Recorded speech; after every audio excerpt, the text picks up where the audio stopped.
experience and the volume. She throws more punches than her opponent does. Back we go to Jeff Houston. Ladies and gentlemen, from the Seneca Allegheny Resort and Casino here in Salamanca, New York, we are set for the next fight of the night, scheduled for 5 2-minute rounds in the women's strawweight division. Presented to you by 8-Man Strong Apparel. Strong has many forms. Find yours. Introducing to you first, fighting out of the red corner. Tonight she wears camouflage. She stands 5 feet 4 inches tall. Her official weight, 114.5 pounds. She is an MMA veteran of 7 fights and makes her bare knuckle debut tonight. Fighting out of Bend, Oregon, by way of Frankfurt, Germany. Here is Angela Danzig. And across the ring, her opponent fighting out of the blue corner. Tonight she wears black and pink. She stands 5 feet 4 inches tall. Her official weight, 115.7 pounds. Her bare knuckle record stands at 1 victory opposite 2 defeats. Here is the 2021 BKFC Fight of the Year Award winner, fighting out of Rancho Cucamonga, California, Charisa, the bare knuckle sweetheart, Sigala. And our referee in charge of the action, Big Dan Mergliata. Angela Danzig said, Charisa Sigala threw 3 fights in BKFC against Taylor Starling, Pearl Gonzalez, and Jessica Link. Sigala has shown the willingness to take punches to try to land her own. That is not my style. I'm based on elusiveness, defense, and slick movement. Round number 1. Black and pink trunks for Charisa Sigala. You see the gray trunks for the German-born Angela Danzig. You can see right now Sigala feels like she has a big advantage in experience. She seems very relaxed out there, very confident. Left hand lands from Sigala on the counter and ruled a slip by Dan Mergliata. That's surprising.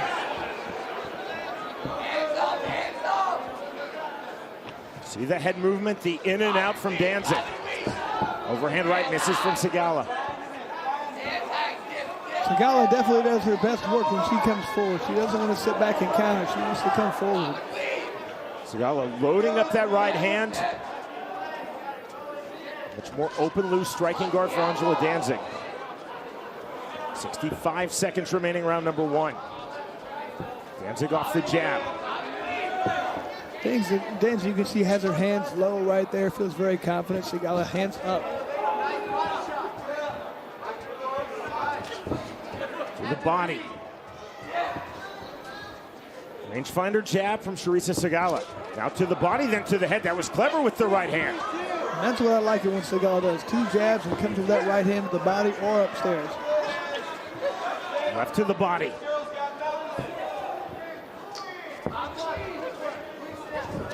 Danzig trying to stay on the outside, trying to be elusive. Sigala looking to come forward. Blocking that left hand. Sigala into the pocket with the right hand, right to the head.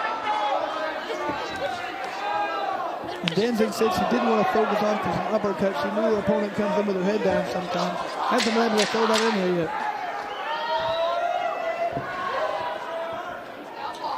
Final seconds, round number 1. Overhand right just misses. Counter right hand from Angela Danzig. There is the bell. Next stop, round 2. There is Matt Danzig. And Sean, that is where that first round, that experience we talked about, it takes people a round, 2 rounds, sometimes 3 or 4 to get the feel for bare knuckle. Angela Danzig just had her first real taste of what's going on with this sport. Sigala's already been there many times. You can tell she was very comfortable out there. Let's see how Danzig reacts coming out for round 2. Right hand, all right? I need you to establish that jab. You got me? I need you to establish that jab. Big deep breath for me. Step to your side and hit that right. Don't be a deer caught in the headlights. This girl's got nothing. Throw in the right hand, all right? Never move. Take a sip of magic water.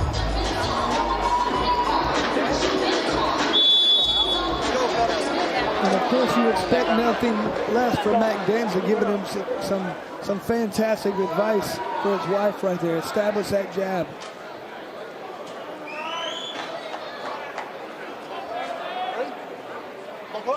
Round number 2 underway.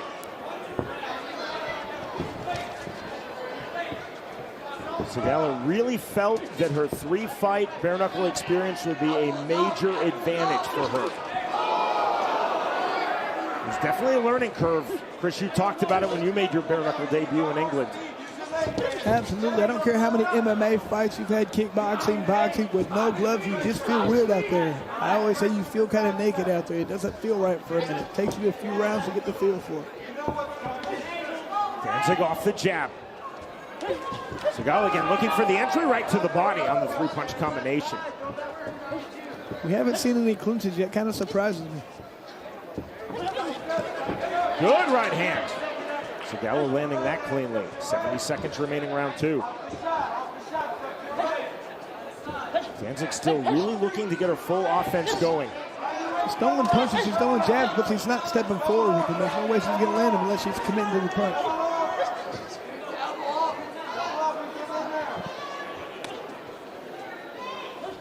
Sigala blocking that left jab. Feint with the right hand from Danzig. Counter right hand by Danzig as Sigala came forward.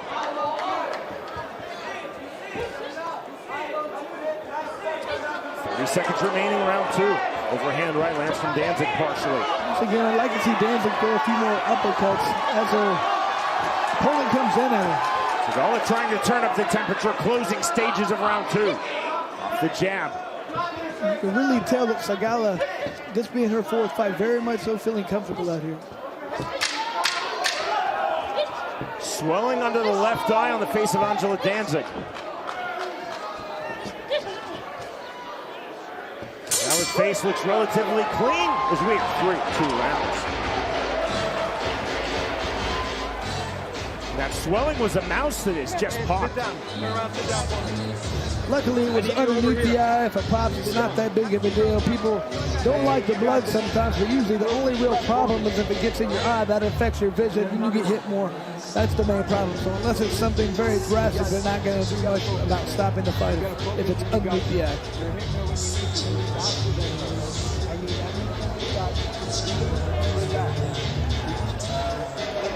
I say stay over here. Start boxing. Again, stay near me. That way you're able to see me. What you want. What we want to do. Again, either 1, 2, 3, very basic. Double jab 2. And there was that right hand that popped open that mouse, I think, underneath the eye of Danzig. And you can see it starting to bleed right now.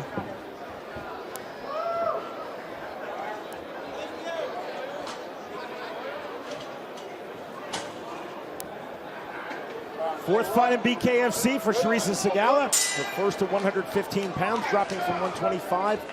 BKFC debut for Angela Danzig. There you go. Danzig's going to get a little bit more aggressive, just like that. Coming in behind the punches. You can't just throw them out there. You got to step forward as you punch, or you're not going to be able to reach your opponent. Danzig perhaps feeling a bit of urgency here in round number 3.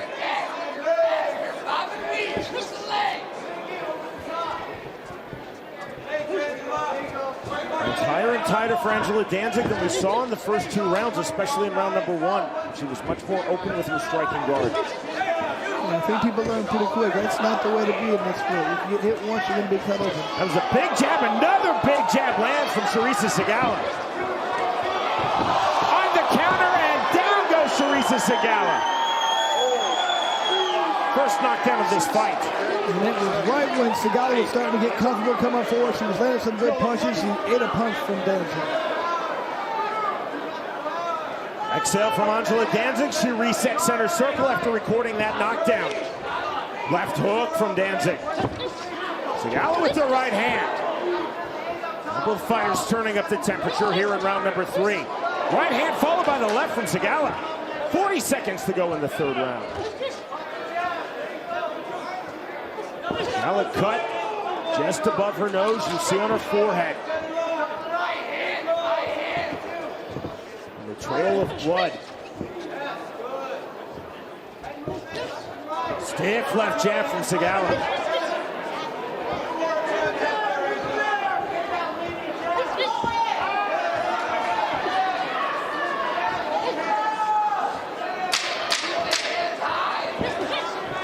the left hand. Sigala jab again. Sigala is still very active right now, throwing a lot of punches. We will move to round 4. Chris, if this were boxing, that's almost an automatic 10-8 on the knockdown for Angela Danzig. Not as clear-cut in bare knuckle. Could be a 10-9, could be a 10-8. If it's a 10-8 and you give Sigala rounds 1 and 2, we're even through 3 rounds. And right here, just a nice counter. Thrown by Danzig.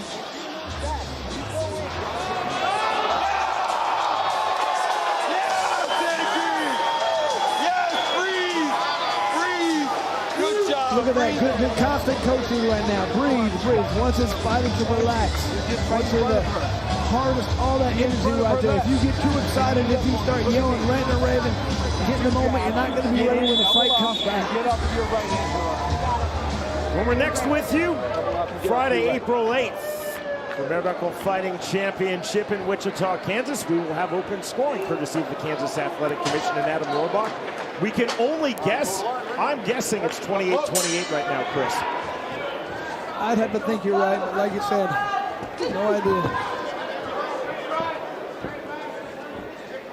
Round number 4. We're definitely in a close fight no matter what. Good combination on the inside from Danzig. Sigala keeping her striking guard very high, very tight. Both fighters cut. Danzig off the jab. Good check left hook from Angela Danzig. Sigala with the left. Almost an up jab with the left hand.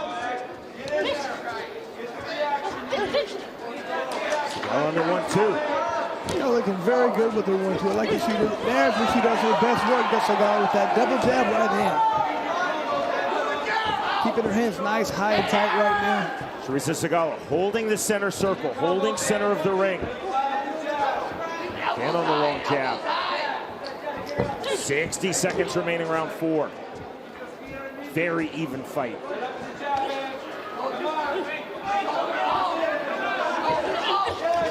Danzig did a good job in the last round. She was able to step forward with her jab and land that too. I'd like to see more of that, stepping forward, pushing off that back foot. Danzig extending on the jab.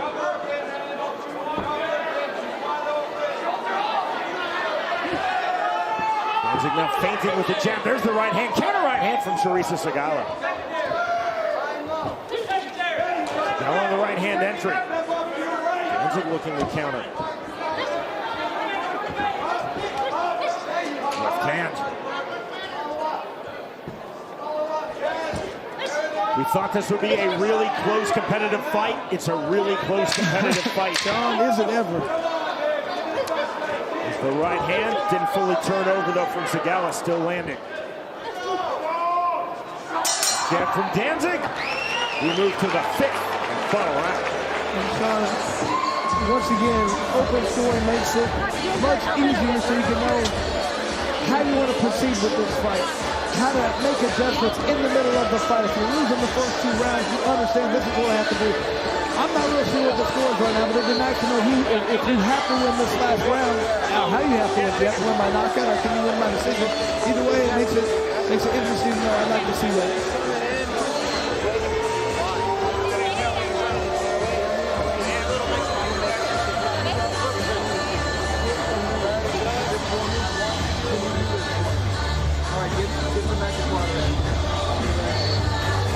Both ways. I'd like to see Sigala continue to push the pace, come forward with those jabs, follow with power shots.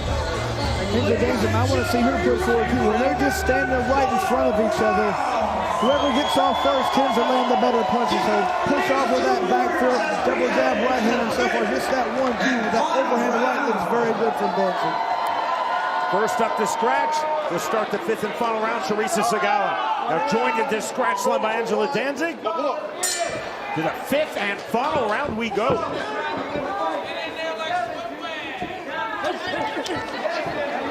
Both fighters, Chris, one would presume would have to take the approach, I need to win this round to win the fight. It might be true, it might not be, but I think that's the smart mindset. If you're cornering and you don't say that, I don't know if you should be going on, because it's a very close fight. You better tell your fighter you need to win this round. You never know what the judges are saying. Sigala sticking out the jab. There's the jab from Angela Danzig. And they cannot get that blood to stop flowing from her forehead. The right hand. Danzig lowering her stance. Right to the body. Up jab misses. Danzig missed with the right hand of her own. Sigala back to the inside. Sigala with a double right hand there. Lead left hook, nothing there from Angela Danzig. 55 seconds remaining in this fight. Once again, very impressed with the way Sigala comes in with that jab and that right hand. Angela. Double jab, single jab. Steps forward on it. That's why you land that pocket. Right hand not getting through from Sigala. Sean, this fight's up for anybody's grab. Whoever can land the big punch right now can win this fight. Sigala looking for the level change. Left hook again from Angela Danzig. 25 seconds remaining, fifth and final round. Right hand, Sigala partially landed. Sigala to the body. Danzig stepping forward to the head. Stretch drive now. Good stiff jab from Sigala. Whoever lands the bigger punch here could steal the fight, Sean. The bell, the end of a very entertaining, competitive fight.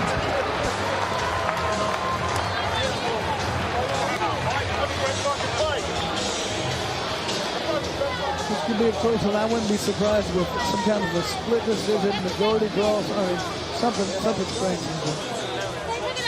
It does feel like we will get something other than a unanimous decision.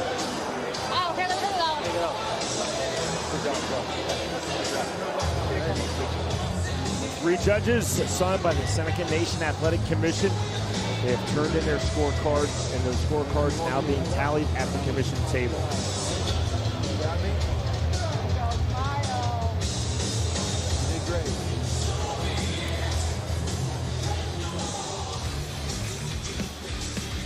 Right here, Sean, here's the total punches landed, thrown.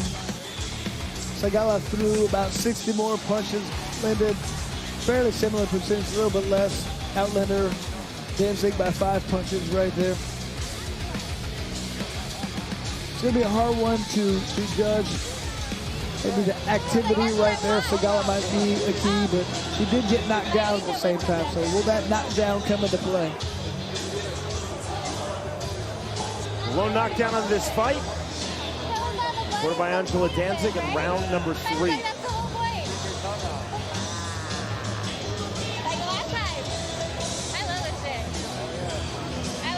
But again, Chris, as we talk about 10-8s and 10-9s, Danzig recorded the knockdown, but it was not a dominant round in her favor, which could very well be 10-9 and not 10-8, and that might have a major impact on the total scorecard. Absolutely. We shall see. As we always talk about, a lot of time, the longer the distance in between the time the fight's over till the judges come together, a lot of times you have a not unanimous decision. That is the mathematical equation. The longer the delay, the less likely it will be a unanimous decision.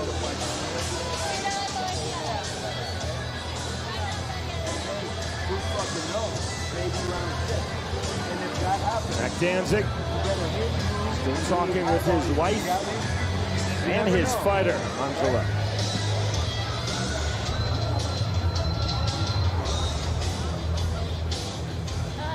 Fine line, Chris, to be the husband and the chief second at the same time.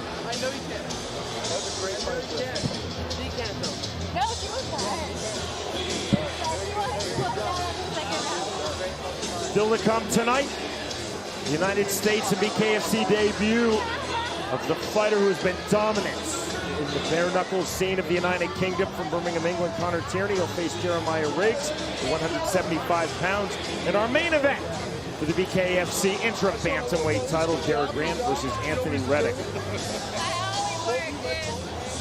To end all suspense, we send it to Jeff Houston. Ladies and gentlemen, after completing the scheduled 5 rounds, here are the score totals from our judges at ringside. Judge Corrado scores the fight 48-46 in favor of Sigala. And judges Bolinsky and Minor score this fight 47-47. Ladies and gentlemen, this fight is ruled a majority draw. Mathematical equation held up. It was something other than a unanimous decision. Majority draw.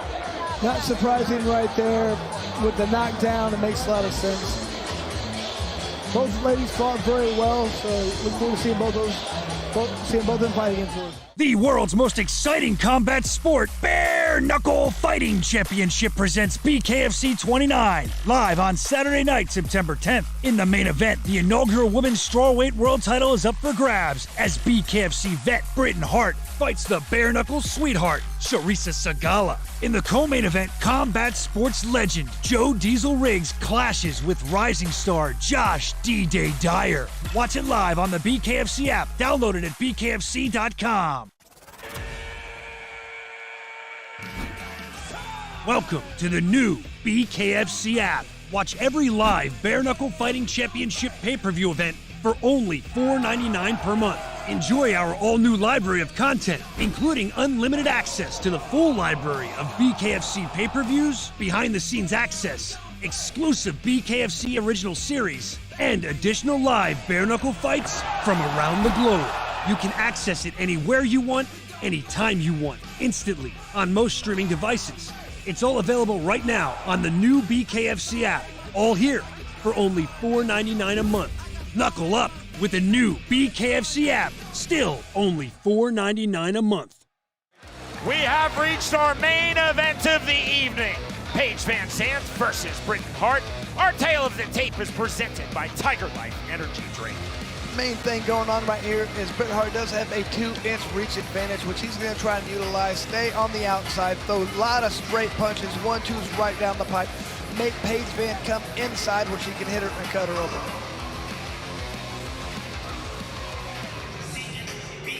This is the fight of her life. This is indeed the moment of her life as Britain Hart enters the Bare Knuckle Fighting Championship ring. Paige VanZant set for her first fight outside of the UFC since April 2013 when she was 19 years old. VanZant establishing herself as truly one of the superstars in all of not just mixed martial arts but combative sports.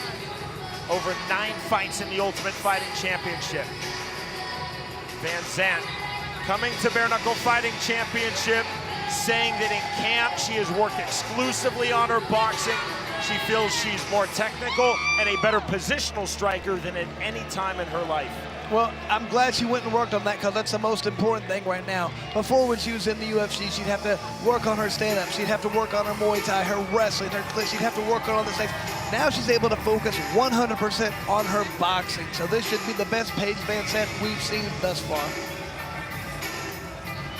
Paige VanZant said of Britain Hart, she's tough, but she absolutely lacks punching power. She lacks physical strength. I want to set up in the mid-range and throw straight punches. That's exactly what she needs to do, except she has to be careful in that mid-range. I would think it'd be more on the outside and then working her way in and landing those heavy shots. If she's in the mid-range where she can get punched, it's going to be difficult because Britain Hart's going to come with a lot of straight 1-2s. We've seen that in the past. Very interesting, Chris. In our fighter meeting, Paige VanZant said, I feel that I can dominate Britain Hart with my clinch game, but I don't want to force the clinch. I want to let it flow into that position. I want to let everything flow off of the one, off of my jab. Yeah, that's great. She wants to throw that 1, throw that 2 when it's in there, but as soon as you get hit, sometimes you want to clinch up, and if you have a success there, it really helps boost your morale, everything. It gets your ego going, it gets you where you want to be. So sometimes that inside game can really help out. Here is Jeff Houston. Ladies and gentlemen, Bare Knuckle Fighting Championship and Knuckle Mania are proud to present to you the main event of the evening.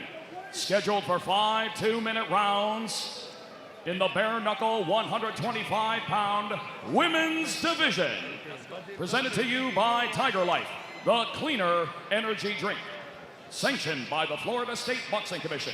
Chairman Dr. Mark Williams, Executive Director Patrick Cunningham. Our 3 judges scoring our main event at ringside: Michael Ross, Alexander Levin, James O'Connor. And the third person inside the squared circle, our referee in charge of the action at the bell, Big Dan Murgliata. And now, the world has been waiting. The world has been watching. And here, live worldwide, at the biggest bare knuckle extravaganza of all time, Knuckle Mania, from the RP Funding Center, fight fans of Tampa, it's time to knuckle up!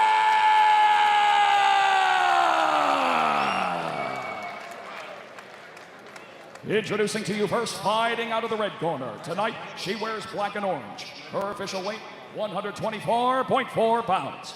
As a bare knuckle fighter, she holds a record of 1 victory opposite 2 defeats. Fighting out of Danville, Virginia, please welcome Britain 4.0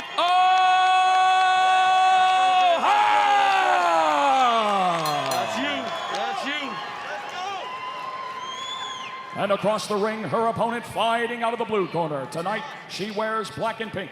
Her official weight, 126 pounds. Her impressive MMA record stands at 8 victories opposite 5 defeats. And tonight, she makes the most anticipated bare knuckle debut of any professional athlete in bare knuckle history. Please welcome the longtime UFC veteran, fighting out of Coconut Creek, Florida, by way of Portland, Oregon, 12-gauge Paige VanZant!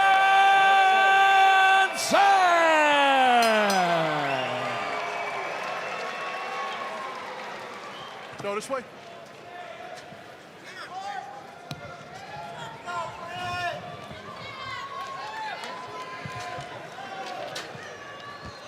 BKFC presents Knuckle Mania. It's trending on Twitter in the United States and worldwide. And we are now set for our main event of the evening. In the women's 125-pound division, Paige VanZant versus Britain Hart. The bell in round number 1. Black and pink for Paige VanZant. Black and orange for Britain Hart. Hart setting up on the outside. Early walk down pressure, playing off of the jab. High and tight for Paige VanZant. Big uppercut from the half-tie pump for Paige VanZant. Britain Hart to the body with the right hand, now to the head. Strong turn from Paige VanZant. You can tell right now how strong Paige VanZant is. Hands up, ready? Quick separation from Dan Murgliata, right back to it. Britain Hart sticking out the jab. See the lateral movement from Paige VanZant. Just missing with the right cross. Still a little bit of a feeling out process right now, Sean. It's high and tight for Paige VanZant. Stepping out, stepping right back in. Off the one again goes Britain Hart. Hart keeping a high, tight striking guard, running in with the right hook. Again, stepping out. VanZant pulling back the right hand. 3-punch, now 5-punch combination. And I like that. As soon as Paige VanZant landed a couple good punches, Hart fired right back. Hart continuing to throw her jab. 35 seconds remaining, round number 1. Paige is doing a good job of keeping constant movement right now. She's not giving Britt Hart the ability to just kind of come right at her and throw those 1-2s.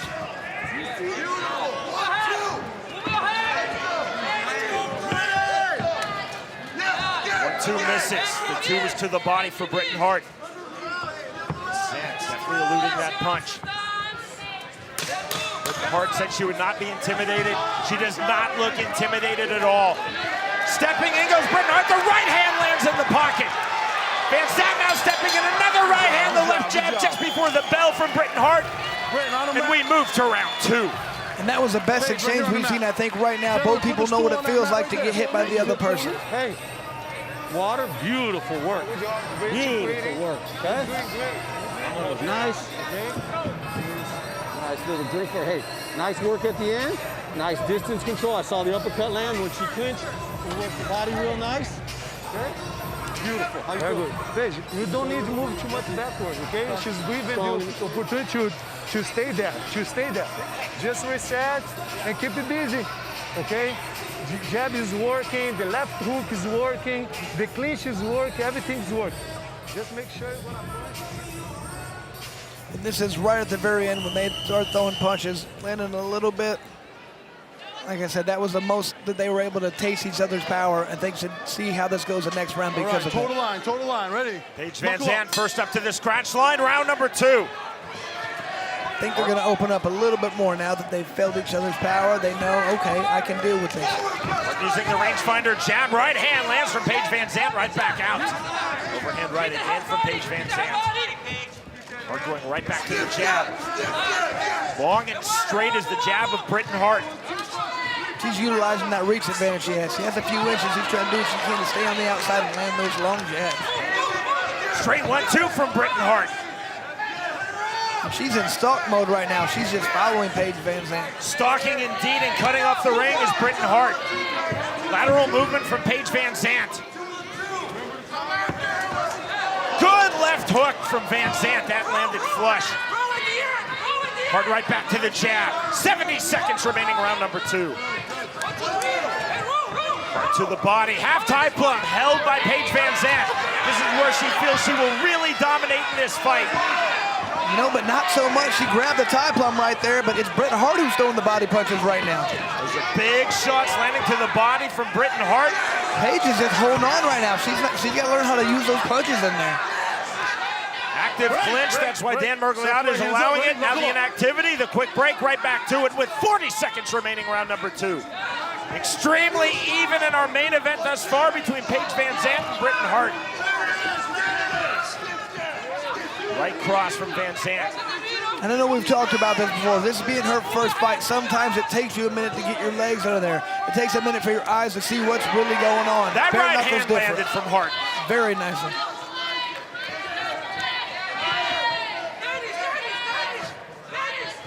VanZant now trying to do the walk down with the forward pressure. Counter left hand, right hand did not get through from Britain Hart.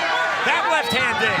VanZant again with the lateral movement. Moving backwards, right to the body just before the bell as we end round number 2. Very impressed right now. Britain Hart, a very good round right there. She's doing exactly what she wants. Coming forward with pressure, throwing that 1-2, popping the jab out there, keeping Paige VanZant at distance. Right hand to the body. She's starting to put those hands high. When we throw that right hand to the body, dig it, sit on it, okay? And when she's on the ropes, or you back her up like that, you see that elbow going up, dig that right hand. When you let that right go, it's touching her. How about that amazing clinch work? Body shots. Here's that clinch work we talked about. Paige felt like this was going to be her advantage, but look, both of her hands are up on her opponent's neck. She's not throwing any punches right now. Britain Hart is the one utilizing that clinch to her advantage. I really heard some good advice right there in Britain Hart's corner. They said she's putting her hands really high to protect that face, dig to the body. Set for round number 3. All right, ready? Total line, knuckle up. The call of knuckle up from Dan Mergliata, and it's VanZant moving forward first off of the scratch line. I think she feels a sense of urgency right now. I think she's not liking the way that last round went. Counter on the right hand from Hart. Hart with the shot to the body. VanZant firing back with the right hand. Nice sharp, stay sharp, beautiful. VanZant off of the jab, that landed flush. Punch stat numbers through round number 2. A lot of punches being thrown by both girls. It seems like even though Paige has thrown a few less, he's landed one more. VanZant said straight punches from the mid-range. She's setting up in the mid-range now. I'd like to see Paige double up on that jab to work her way in more. She's having trouble with that distance. She can't land that right hand. She needs to get a little bit closer. VanZant again snatching the single collar tie, the half tie pluck. There's the uppercut from Britain Hart on the counter. Right, Return from separate, Paige no strikes, no VanZant. strikes. Hands up, ready? Knuckle up. Break the restart ordered by Dan Mergliotta. Fighter center of the ring, VanZant moving forward. Hart now working off from the back foot, stepping in with the three-punch combination. Hart lands the right hand, VanZant firing back with the left. Now Britain Hart to the body. This is a very even, very competitive fight. Very impressed with Britain Hart on the clinch. She wants this so bad. They're clinching up, and she's the one doing the damage in the clinch. Separate. Hands up, ready? Knuckle up. Hands high and tight for Paige VanZant. Slipping that jab. VanZant, the mouse under her left eye is popped. Overhand right lands from Hart. VanZant the pressure. That's a clever turn from Britain Hart as we end round number 3. Man, and the one doing the damage, the one landing the power punches is Britain Hart right now. She's really stymied Paige VanZant. She can't figure out how to get inside and land those punches. Yeah, I got you. Every time she tries to get inside, she's eating punches. You got this bitch, all right? You got her. Nice long shots from the outside, and you're beating her up on the inside too. Just make sure you pull the head off to the side. Nice deep breaths right now. Slow the heart down. On the inside, you gotta relax though. Don't tussle with as much. Just punch this shit out on the inside. I need a little bit more pressure on her, but don't stay close. You need to hit her and move in and out. You need to put more volume. Replay right here just shows a good punch. And right to the throat area. It just shows you how she's landing the power punches. She's pushing her opponent backwards when she wants to. Slight smear of blood under the left eye of Paige VanZant. That mouse popped under her eye. Left side of her face, round number 3. Into round number 4 we go. Now Paige is the one who's doing the stalking. She's mirroring her opponent's hips right there, trying to stay in front of her. Forward pressure again from Britain Hart. With the jab on the entry. Half tie pluck. Trying to use her physicality now is VanZant. Hart with the overhand right looking to turn. Quick break from Dan Mergliotta. She's getting inside there, but she's not doing any damage when she's pushing around. She's pushing her, but she's not landing punches as well. 80 seconds remaining, round number 4. Good right hand on the uppercut from Britain Hart. I feel like Paige, when she's coming in, she's kind of pulling out at the same time. She's not committing to that overhand right. Hart now bleeding out of her left nostril. Blood on the face of both fighters. Lateral movement from Paige VanZant. Cutting off the ring is Britain Hart. Brit's doing a fantastic job right now of cutting off the ring. She's not letting her opponent get away. If Hart had any self-doubt, it is evaporated in this fight. She hasn't shown 1 ounce of it the entire night. That right hand landed on the arm. But those can and usually are effective punches in bare knuckle. Absolutely. If you hit somebody enough in the arm, they're not going to be able to throw that right hand. Turn around, come back. Ready? Knuckle up. 30 seconds to go, round 4. It's VanZant coming forward from the center of the ring. And off the jab, there's the right cross. Hart, a big right hand. That turned the head of Paige VanZant. Closing stages, round number 4 of our main event.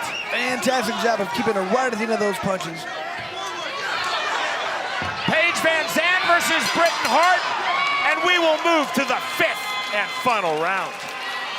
Britt Hart is doing a fantastic job. You can tell that Paige VanZant's a little frustrated right now. She's having a problem figuring out this distance. Everything's a little bit different than she thought, and Britain Hart's doing exactly what she said she was going to do. There's a good uppercut being shown on the replay. Hit her right in the jaw, moved out of the way. Look at me. The best round now, champ. The best round now. Cross hook all day. Cross hook all day. That's it. But don't stay closer.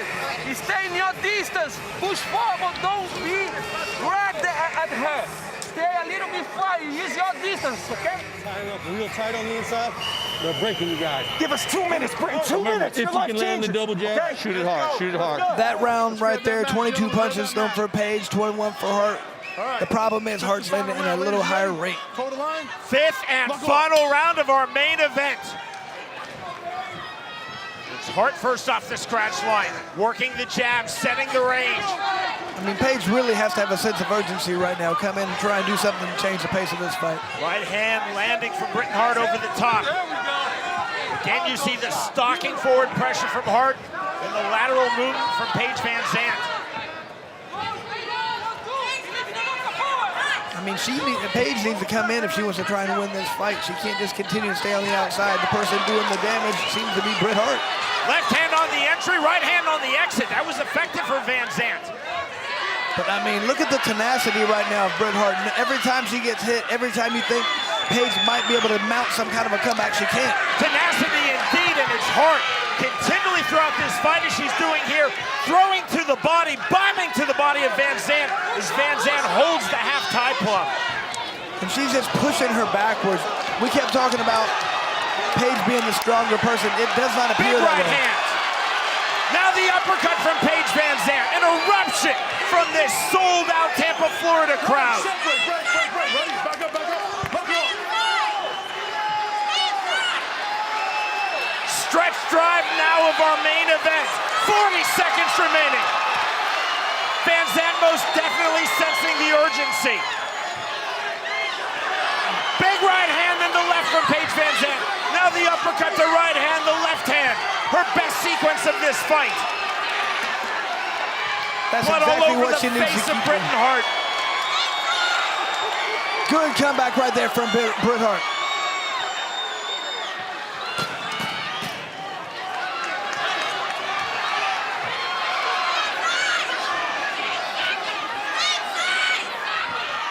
To the inside, the bell, the end of our main event. Man, that was a great final round. Oh, you suck.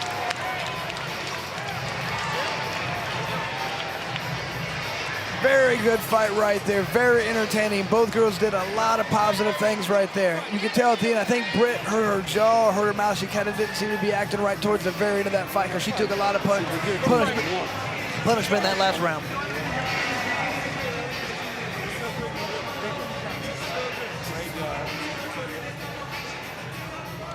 Here's a lot of the action right there. Paige landed some punches. It looks like she tried to throw a little knee in there to break the grip for a second. Her best round, I think, by far was that last round.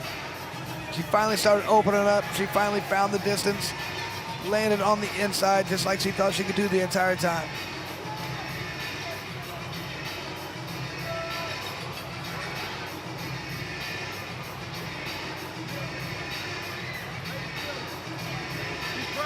Wow. Great exchanges right there. Three judges assigned by the Florida Athletic Commission scoring this fight on the 10-point must system. We now await the tallying of those three judges' scorecards.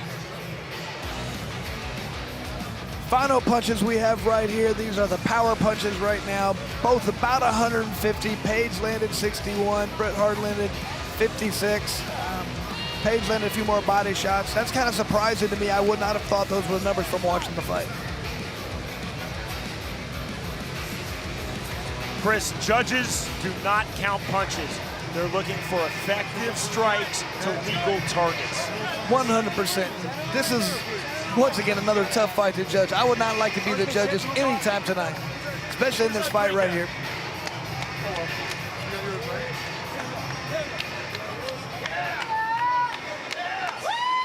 Here is Jeff Houston. Ladies and gentlemen, put your hands together for one amazing main event. After completing the scheduled 5 rounds, here are the score totals from our judges at ringside. Michael Ross, Alexander Levin, and James O'Connor are all in agreement at 49-46 for your winner by unanimous decision, Britain 4.5 Hart! Stay home. Britain Hart finds glory in the biggest moment of her life. The world's most exciting combat sport, Bare Knuckle Fighting Championship presents BKFC 29, live on Saturday night, September 10th. In the main event, the inaugural women's strawweight world title is up for grabs as BKFC vet Britain Hart fights the Bare Knuckle sweetheart, Charisa Sigala. In the co-main event, combat sports legend Joe Diesel Riggs clashes with rising star Josh D-Day Dyer. Watch it live on the BKFC app. Download it at bkfc.com. Welcome to the new BKFC app. Watch every live Bare Knuckle Fighting Championship pay-per-view event for only $4.99 per month. Enjoy our all-new library of content, including unlimited access to the full library of BKFC pay-per-views, behind-the-scenes access, exclusive BKFC original series, and additional live bare knuckle fights from around the globe. You can access it anywhere you want, anytime you want, instantly on most streaming devices. It's all available right now on the new BKFC app, all here for only $4.99 a month. Knuckle up with the new BKFC app, still only $4.99 a month. The numbers presented by Crescent Tools in the light heavyweight division. Dakota Cochrane versus Josh Dyer. You can see here Sean have a little bit of a height advantage, reach advantage for Dyer. He's definitely going to want to use that reach advantage. Stand outside, making Dakota Cochrane pay every time he steps forward, which you know he's going to do.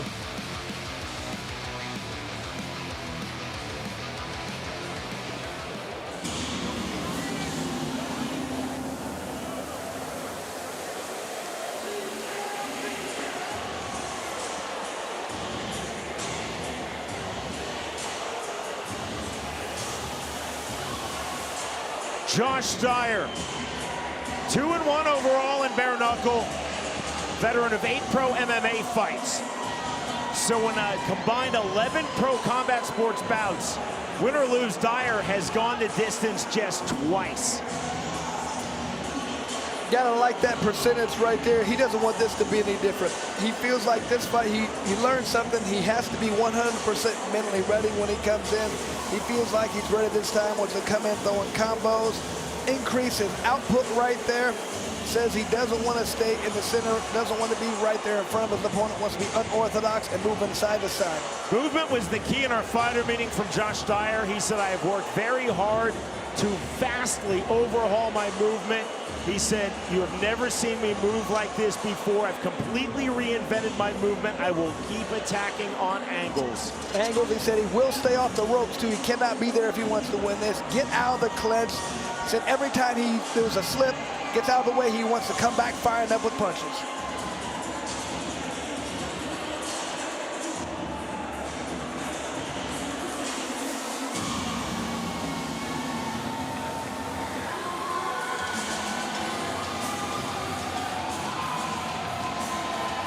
Dakota Cochrane, you hear the cheers.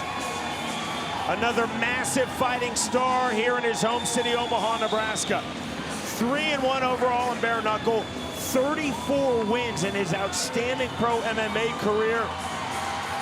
That included 2 fights in Bellator. He was a cast member season 15 of The Ultimate Fighter.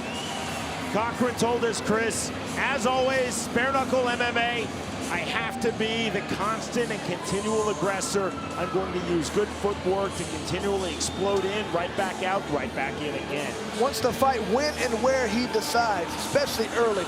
Limit his opponent's space, limit the time in which the opponent has to hit him. Get there, but his main thing he wants to do is hit his opponent in the face, he said. Cochrane said, I don't know what it is about me. I always feel better in round number 2, be it bare knuckle or MMA. I've got to get through round number 1, respect the power of Josh Dyer, and round number 2, I can take over this fight. Well, not only respect the power, but he cannot let his opponent get the rhythm that he wants. He wants to disrupt that, push it, fight at his pace. To get our main event of the evening started, we send it back to the always outstanding Jeff Houston. Ladies and gentlemen, we are now set for the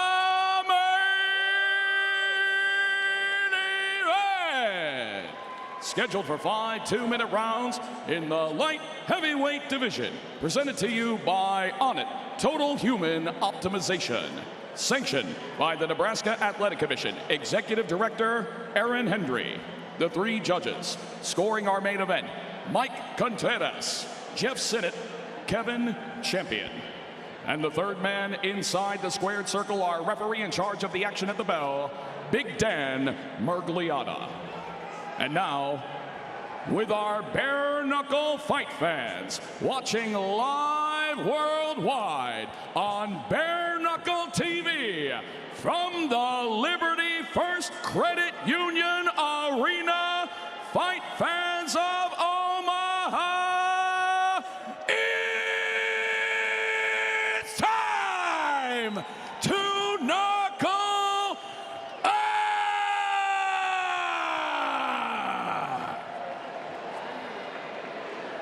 Introducing you first, fighting out of the red corner. Tonight he wears black and gold. He stands 5 feet 11 inches tall. His official weight, 185.2 pounds. His bare knuckle record stands at 2 victories opposite a single defeat. Fighting out of Sioux Falls, South Dakota, here is Josh Dyer.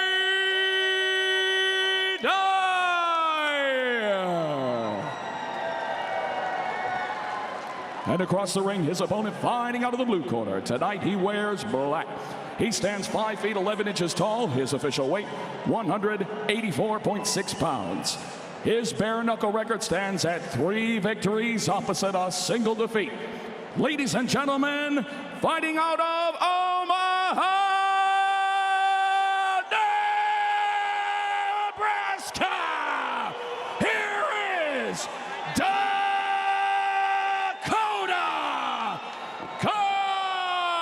Cochrane.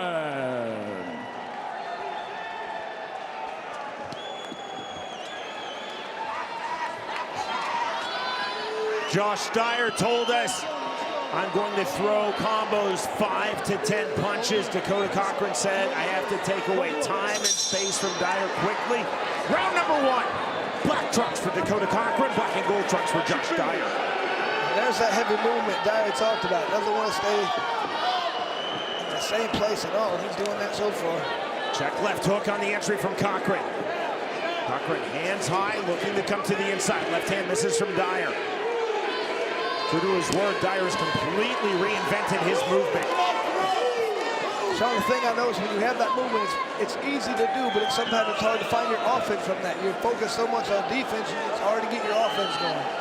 Cochrane staying patient, overhand right just off the mark. Left hook, right hand, down goes Josh Dyer from the right hand. They're saying it was a slip by Dan Mergliata. No complaint from Dakota Cochrane. Left hand, right hand. Now Dyer landing huge shots, and down goes Dakota Cochrane, and that is ruled a knockdown by Mergliata. No controversy there. That was a smart thing for Dakota Cochrane to take a knee, because he was just getting hit a lot. Cochrane taking the mandatory 8 from Mergliata. We continue. Dyer staying patient on the outside. Cochrane with the right hand. Dyer back to the inside. Overhand right. Dyer turning Cochrane. More big shots to the inside. Huge right hand. Dakota Cochrane goes down for the second time in round 1. And Dakota Cochrane's hurt. I don't know if he's getting up, Sean. No, he's not getting up. The win for Josh Dyer. The biggest of his life. Wow.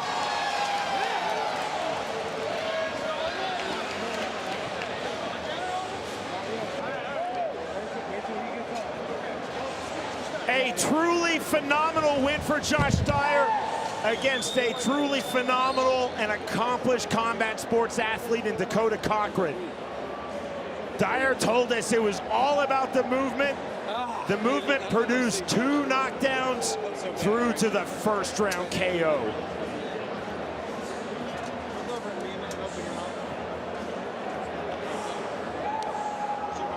In round number 1, Cochrane coming forward. The right hand, but ruled as a slip by Dan Mergliata.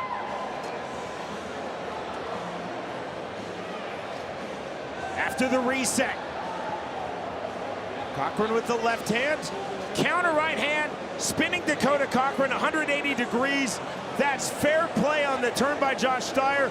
Legal punches the legal targets, and you see Cochrane down to the left knee. End of the fight. The overhand right misses.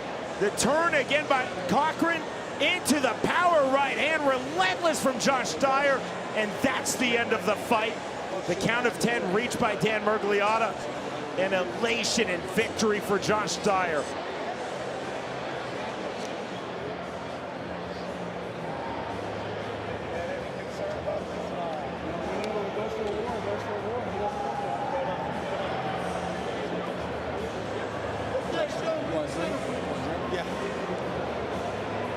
Josh Dyer was confident, but far from arrogant in our fighter meeting. He said, I've been humbled. I've rebuilt myself. This will be a new me, starting with my movement. And indeed, that is a massive win in tonight's main event. Here's Jeff Houston. Ladies and gentlemen, our referee in charge, Big Dan Mergliotta, reaches the count of 10 at 1 minute 39 seconds into round number 1 for your winner by KO, Josh D-Day Dyer. We said this would be a range fight, and indeed it was. Josh Dyer, hard from the outside, setting up those bombs with the right hand from the inside. 2 knockdowns to the finish in round number 1. In our main event of the evening, the winner by way of first round knockout, Josh Dyer defeats Dakota Cochrane. The world's most exciting combat sport, Bare Knuckle Fighting Championship presents BKFC 29, live on Saturday night, September 10th. In the main event, the inaugural women's strawweight world title is up for grabs as BKFC vet Britain Hart fights the bare knuckle sweetheart, Charisa Sigala. In the co-main event, combat sports legend Joe Diesel Riggs clashes with rising star Josh D-Day Dyer. Watch it live on the BKFC app. Download it at bkfc.com. Welcome to the new BKFC app. Watch every live Bare Knuckle Fighting Championship pay-per-view event for only $4.99 per month. Enjoy our all-new library of content, including unlimited access to the full library of BKFC pay-per-views, behind-the-scenes access, exclusive BKFC original series, and additional live bare knuckle fights from around the globe. You can access it anywhere you want, anytime you want, instantly on most streaming devices. It's all available right now on the new BKFC app, all here for only $4.99 a month. Knuckle up with the new BKFC app, still only $4.99 a month.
Tonight's Bare Knuckle Fighting Championship is back in Great Falls, Montana, coming to you live from the Four Seasons Arena.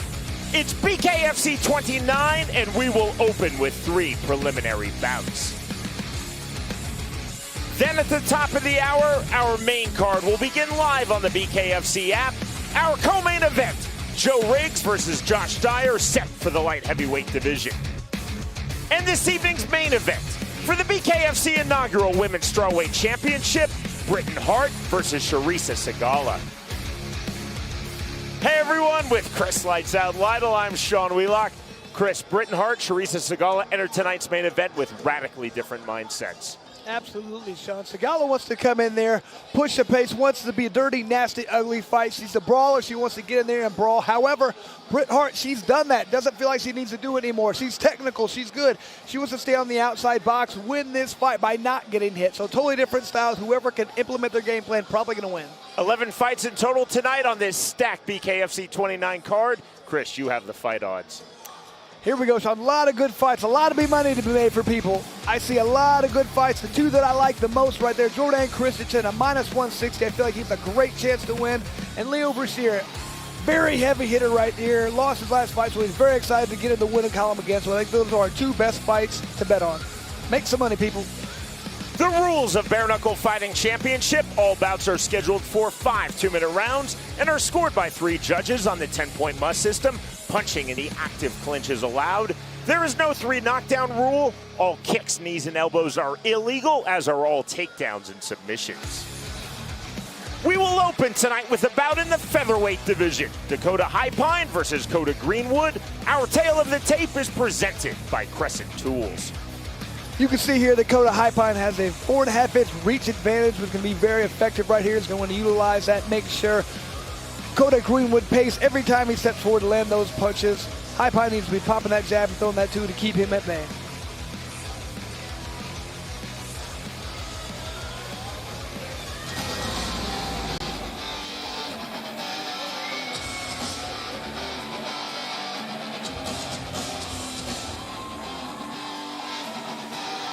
This is the BKFC and Pro Combat Sports debut for Coda Greenwood. He's had 8 AMI MMA fights, 2 amateur boxing bouts. Feels that he is a very good natural athlete. Greenwood said, I want to stay long, counterpunch, explode to the inside, land, and then get right back out to range. I like something he said. He said he wants to stay outside. He doesn't want to stay in the pocket. However, he's very good at it. So if he gets in there, he's going to do a lot of damage. Coda Greenwood also told us in our fighter meeting, I expect a fast start from my opponent Dakota High Pine, then I think he will slow down. I'm going to settle in, establish my outside game, turn up the pressure in round 2, really turn up the pressure if it gets to round 3. Well, he feels like one of his keys is his endurance. He wants to control the distance and control the pace, but utilize that, fight when he wants because he feels like he has endurance where his opponent does not.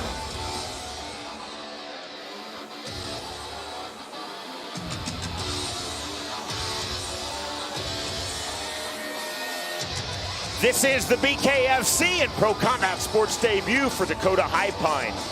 4-0 in amateur boxing. He's also had 2 AMI MMA bouts. Feels that he has outstanding cardio. High Pine told us, I ideally want to fight on the inside, but I'm confident fighting on the outside. My game plan, though, is to work continually from the pocket to the clinch to the pocket. Get in there, clinch, work the body, work the uppercuts. Feels like he's very dangerous on the inside. Thinks his opponent feels like that, but he feels if the opponent grabs the inside clinch, he's going to be very happy to do damage in there. Dakota High Pine said of his opponent in this featherweight bout, Coda Greenwood, I feel that he'll be most dangerous on the inside. I think he's going to continually look to come in, look to clinch. I have to throw counter punches to stay outside and in the mid-range. I'm going to use the opening 45 seconds of this fight to figure out what Coda Greenwood wants to do. Then I'm going to start moving forward. But as he does that, he's got to stay calm, cool, and collect. That's the main thing he talked about, is not pushing the pace too fast and being smart when he's in there. To open BKFC 29 from Great Falls, Montana, we send it into the ring with Jeff Houston. Ladies and gentlemen, a very good evening to you and welcome to the Four Seasons Arena here in beautiful Great Falls, Montana. And welcome, ladies and gentlemen, to BKFC 29. BKFC Freeview begins tonight with 5 2-minute rounds in the featherweight division, presented to you by OnlyFans. Introducing to you first, fighting out of the red corner. Tonight he wears black and white. He stands 5 feet 9 inches tall. His official weight, 144.8 pounds. Tonight he makes his bare knuckle debut. Fighting out of Kalispell, Montana, here is Coda, the Gladiator, Greenwood. And across the ring, his opponent, fighting out of the blue corner. Tonight he wears the proud colors of the United States of America. He stands 5 feet 10 inches tall. His official weight, 144.5 pounds. Tonight he also makes his bare knuckle debut. Fighting out of Great Falls, Montana, here is Dakota Dak High-Pine. And our referee in charge of the action, Andrew Glenn. Montana has an inactive athletic commission, so ABC Executive Committee member and one-time Chris Lights Out Lytle opponent Brian Dunn is in attendance, regulating tonight's event. The bell, round number 1. Red, white, and blue trunks for Dakota High-Pine. Black and white trunks for Coda Greenwood. High-Pine said he would take 45 seconds to feel out Greenwood. Instead, it's a fast start off the scratch line for High-Pine. There's the 1-2. Off the jab, naked right hand, counter left hook from Greenwood. High-Pine's coming right in and throwing heavy punches the entire time. Jab, double jab from High-Pine. Counter left in the right hand right back from High-Pine after Greenwood landed. Long jab from High-Pine just off the mark. Both these guys, it's their first time in here, so you can tell it's going to take a minute for them to get a good feel for it. They're throwing nervous punches right now. That's very, very hard. They opening themselves up, so it's going to take a minute for them to calm down and get in a good groove. Counter 3-2, the hook, then the right cross from Coda Greenwood. High-Pine continually working that long jab from range. Entry in the left hook, wide swings. Big shots being landed with those wide hooks from Dakota High-Pine. High-Pine's landing good, but Greenwood doesn't seem to be bothered by those too much right now. Can't take too many of those on Sean. Looks like forward pressure from Coda Greenwood. 45 seconds remaining, round number 1 of this bout at 145 pounds. Rear right uppercut, right hook. Big uppercuts from Dakota High-Pine. Greenwood covering up, playing a lot of defense. Unfettered shots now. Uppercuts to the body. Thudding shots, counter right hook from Greenwood as he exits. Greenwood needs to grab his opponent when that's happening. You cannot just continue to take those kind of shots. Strong opening round to this point for Dakota High-Pine. Swelling under Coda Greenwood's right eye. High-Pine is throwing a lot of hard punches there, Sean. It's very good if you win and knock your opponent out quick, but if not, you might get tired. You got to be careful. Stiff jab from High-Pine. His jab has been very effective here in the opening round. To his credit, Coda Greenwood still coming forward. He's taken a lot of big shots here in round number 1. Final seconds of the opening round. There's the jab from High-Pine.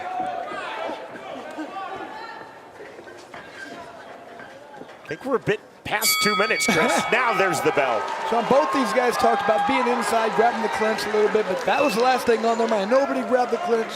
Nobody wanted to. They was just about throwing hard punches the entire time right there. So this is going to be very telling right now. Second round's going to slow down a little bit.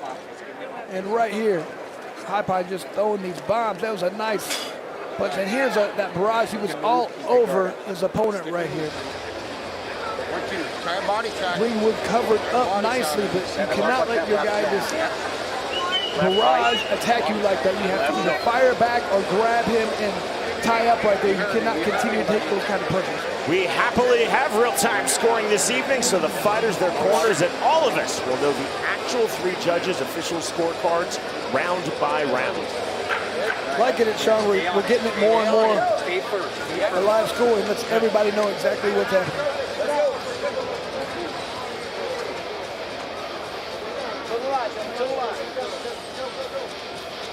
10-9 across the board for Dakota High Pine, to the surprise of virtually no one. High Pine landed so many good punches in that round. He's coming right back, doing the exact same thing in the second. Fast start from round number 2, just as we saw from High Pine in round number 1. I mean, Greenwood doing a good job of blocking, but you don't win by blocking. He has to start landing some punches of his own at some point. Be more offensive. There's confirmation of the 3 judges' scorecards. Again, difficult to see it any other way. High Pine, just with the volume, the punches, had the big flurry of uppercuts to the body. 30 seconds gone, round number 2. You can just look at Greenwood's face. Both eyes are starting to swell up a little bit. Oh. Big right hand lands from High Pine. Wow, I am impressed with Greenwood's ability to take these punches. Still Greenwood coming forward.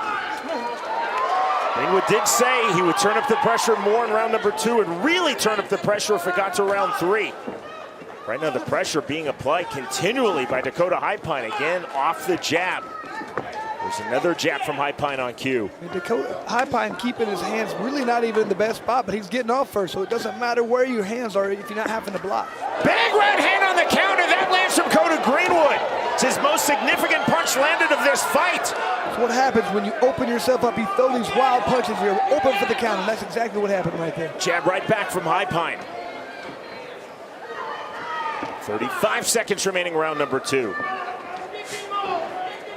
Greenwood trying to slowly cut off the ring. See a lot of swelling in and around Dakota Greenwood's right eye.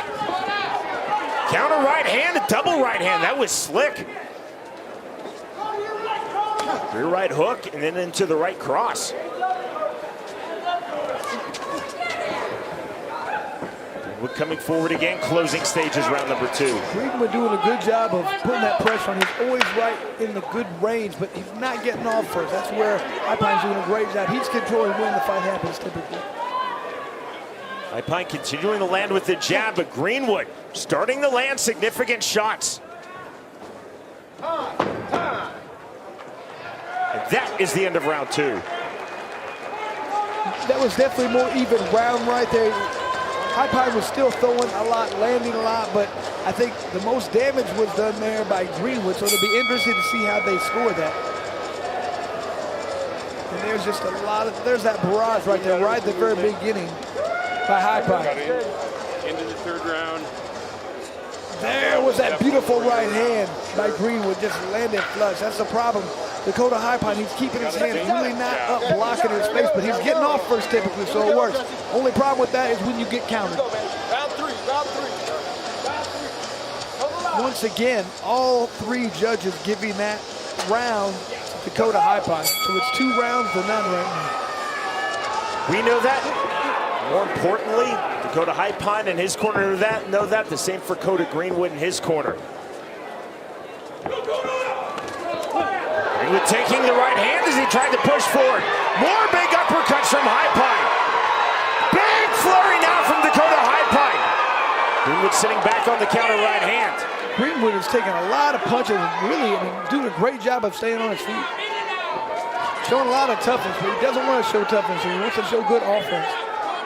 High Pine momentarily switched southpaw back to the orthodox stance and back to the jab that has been there virtually all fight for him thus far. High Pine, more big uppercuts from the half tie plug.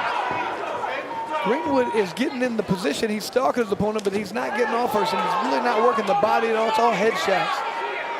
One jab from Greenwood off the mark. Greenwood trying to come forward, but it's High Pine continually landing from range and from the mid-range, all starting with that jab. 55 seconds remaining, round 3. It's in the step of Dakota High Pine. I really like how High Pine, he's moving around, he's moving lateral, he's moving backwards when he has to, but then he waits for the time. He wants to make the action happen, and he jumps in and punches and then gets out. He decides when and where the fight happens. That's why he's winning the fight. Mouse is now formed under Dakota Greenwood's left eye. Slapping overhand right from Greenwood. High Pine walking through it. High Pine is doing what I said. He's moving around, moving lateral backwards. Greenwood's getting right in front of him, but he's not cutting off the ring at all. He's just following his opponent. He's stalking him. He's not cutting off the ring. There's the right hand from Greenwood. Good duck under from Dakota High Pine. That's why I like to see Greenwood turn those under to uppercuts or even try to hit the body. You can move that head, but you can't move the body that quick.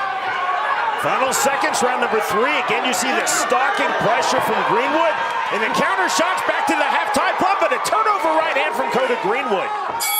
That's the end of round 3. Good action going on there, so there's a lot of punches being done. I really like how Dakota High Pine is dictating exactly when and where the fight is happening. That's why I feel like he's in this fight.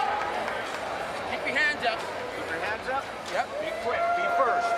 1, 2. Just a nice counter right hook right there as Greenwood came in with his hands down. That's the problem. When you get offensive, you have to come in defensive. You have to come in blocking everything, because if you come in and just try and throw a hard punch and don't block your chin and aren't technically sound, you're going to get countered. Maybe not the first time, maybe not the second, but eventually in a fight, that punch is going to land and it's going to hurt you. And that would definitely hurt Greenwood right there. Be first on that jab. Quick.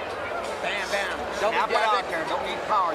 This is where Greenwood talked about. He felt like his cardio was going to be better. He's going to be able to push the pace more. We're going to see if that's accurate right there, because he's going to need to get back here and push High Pine around and really land some significant punches if he wants to turn the pace of this fight. Dakota High Pine, Greenwood, making their respective BKFC and Pro Combat Sports debuts in this featherweight bout. To round number 4 we go. Big right hand. High Pine landed that. Back into the half-tie plum. Greenwood exits on the right hand, tries to enter again. Once again, another round for Dakota High Pine. That's 3-0. High Pine off the jab. Hook jab from High Pine.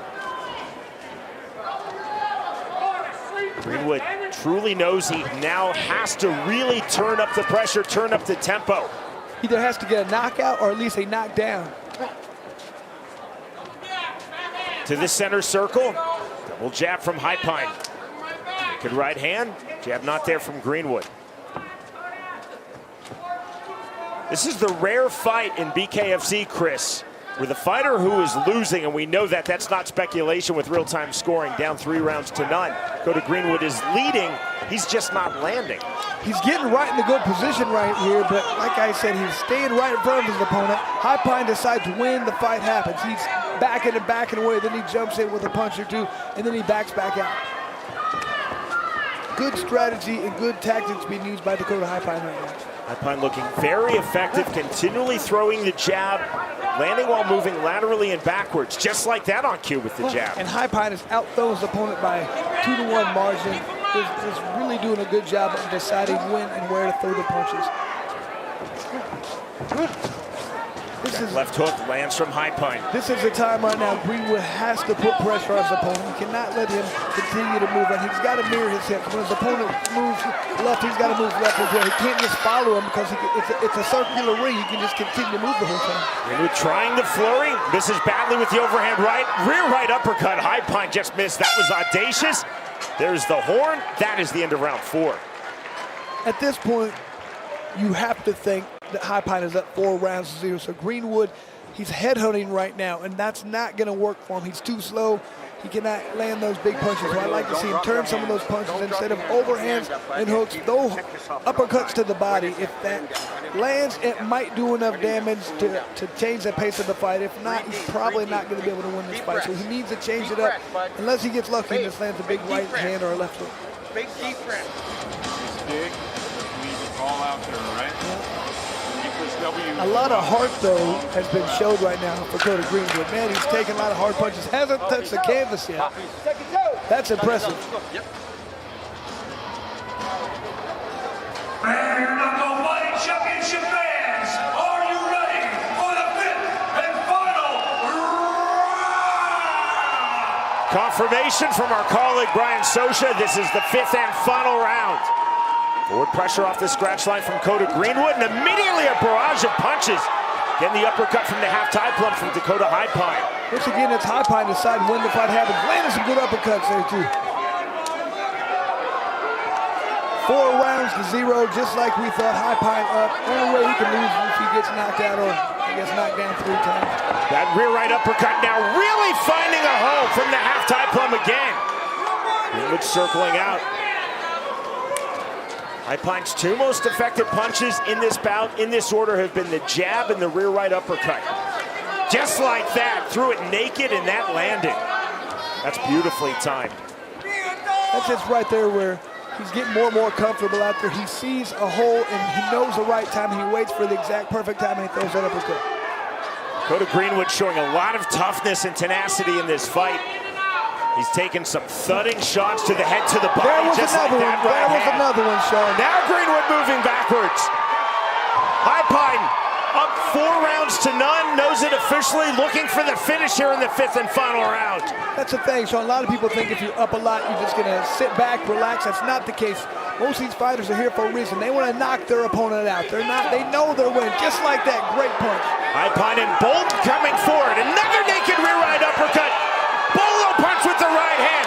One-way traffic at the moment. Andrew Glenn taking a really close look. These are ferocious shots. Turning now is Dakota Greenwood. 20 seconds remaining, 5th and final round. He needs to grab his opponent. He can't take punches like that. I cannot believe the toughness of Greenwood right now. I can't believe he stayed up. Great offense from Dakota High Pine. Incredible toughness from Dakota Greenwood. Final seconds of this fight. Another right hand just before the bell. That is the end of our opening bout of the evening. Man, what a slugfest right there. Both guys did great work right there. Man. And right here, you're going to see some good punches being thrown and landed. Oh, right down the pipe. Landing for High Pine. Just hear that sound. I mean, and the toughness of Greenwood not to go down, but continues to take punches the entire time. Look, coming forward now. You know what these hands do? Dakota High Pine knew with real-time scoring that he was up 4 rounds to none, 40-36, and had his best round in round number 5. That was almost a 10-8 round we will see officially without the knockdown. Look at those punch totals. I mean, 2-1 thrown, over 2-1 right there. I mean, the head strikes are unbelievable. Look at that, just landed over 38% of his punch. Man, just the volume, the accuracy, just a great job done by High Pine, and what toughness shown by Greenwood. That was a great fight to start off, Sean. I always like talking to these guys. We tell them, you start the pace of the night, you start how the move's going to be. It's up to you. Again, full credit to Dakota Greenwood. He kept coming forward, even into the 5th round. Just simply outstruck from Dakota High Pine, who continually landed that jab and that rear right uppercut. Here's Jeff Houston. Ladies and gentlemen, after completing the scheduled 5 rounds, our 3 judges at ringside are all in agreement at 50-45 for your winner by unanimous decision, Dakota High Pine. Very impressed, Sean, with Dakota High Pine's ability to dictate when and where the fight happened. Controlled the pace, worked his opponent out exactly when he wanted to, and looked fantastic out there doing so. Dakota Greenwood's game plan was to continually turn up the pressure, but the pressure was applied throughout the 5 rounds from Dakota High Pine. Success in his pro combat sports debut. The winner by way of unanimous decision, Dakota High Pine defeats Dakota Greenwood.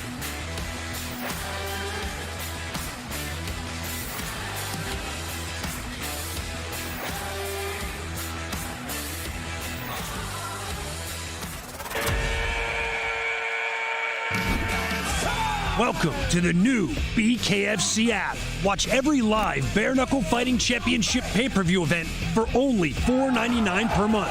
Enjoy our all-new library of content, including unlimited access to the full library of BKFC pay-per-views, behind-the-scenes access, exclusive BKFC original series, and additional live Bare Knuckle fights from around the globe.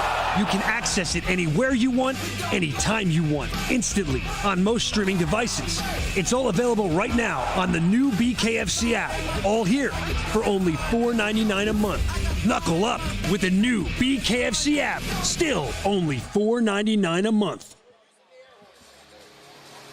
BKFC 29, live tonight from Great Falls, Montana, is presented by OnlyFans, Crescent Tools, 8 Man Strong, And by Skill House the movie, starring 50 Cent and Bryce Hall. How far would you go for clout?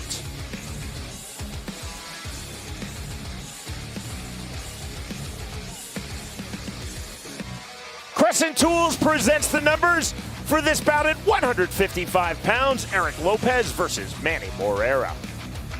Look at this reach advantage for Manny Moreira. So 6 inches, that's going to be what he's going to utilize. Stay outside, land heavy punches, make Eric Lopez pay the price every time he tries to step forward.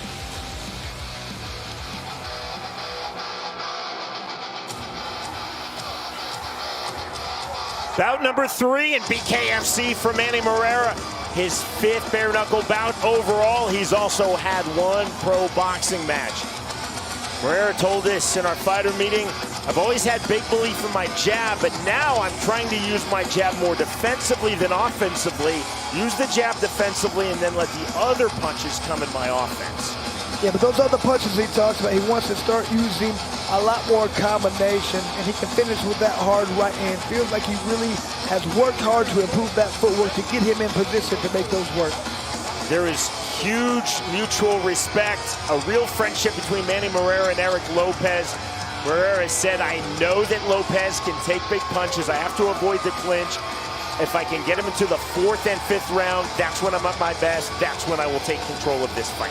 Sean, he said something interesting to me. He wanted to really work on that right hand, a naked right hand, leaving that out there. We've talked about that before. When you land that punch, you're either really good or throwing it. Sometimes you're really bad. He acts like he's really good by understanding how to throw it.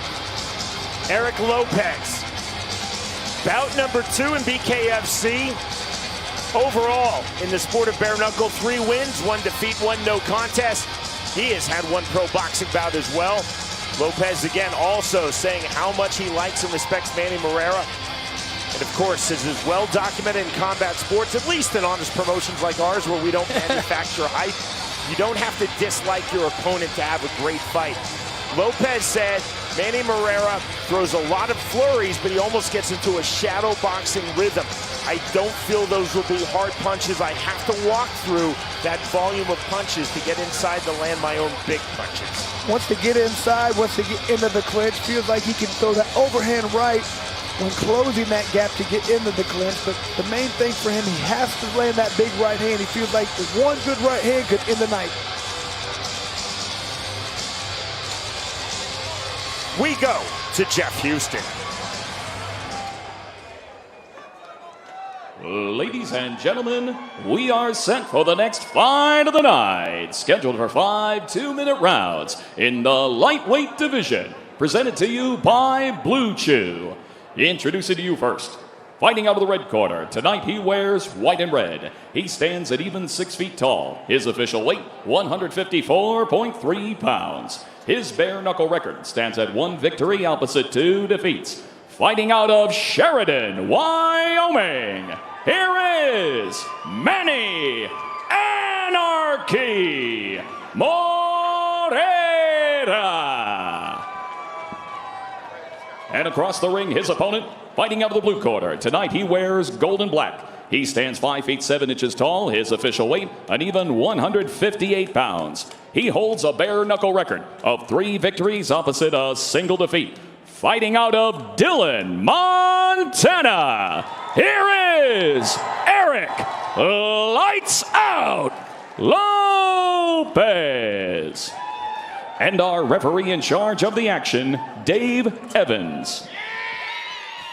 Chris, what's going on with Lights Out? First James Lilly, now Eric Lopez. Everybody wants a piece of it. I don't get it. It's a good nickname, Sean. It's a great nickname. Both fighters up to scratch. Confirmation of the friendship, the respect, the actual handshake. Now round number 1. Yellow trunks for Eric Lopez, white trunks for Manny Moreira. Very measured start from Moreira. Both guys, I mean, Lopez is kind of pawing that jab, but he's not trying to land it. Entry on the hook, right back out for Lopez. Moreira looking for the jab, long and straight. Moreira listed at 6 foot, so Lopez is 5'7". The right uppercut misses from Lopez.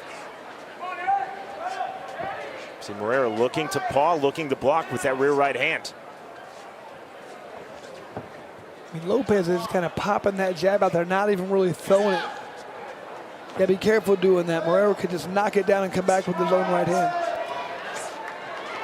Check left hook, lands from Manny Moreira. That's the problem with Lopez right now. He's standing in a range where he can get hit, but he can't hit his opponent. He's got to step forward. Continual pawing jab from Eric Lopez. 55 seconds remaining, round number 1.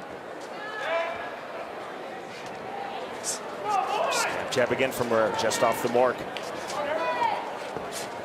Higher, tighter striking guard from Manny Moreira than we've seen from him in his 2 previous BKFC bouts.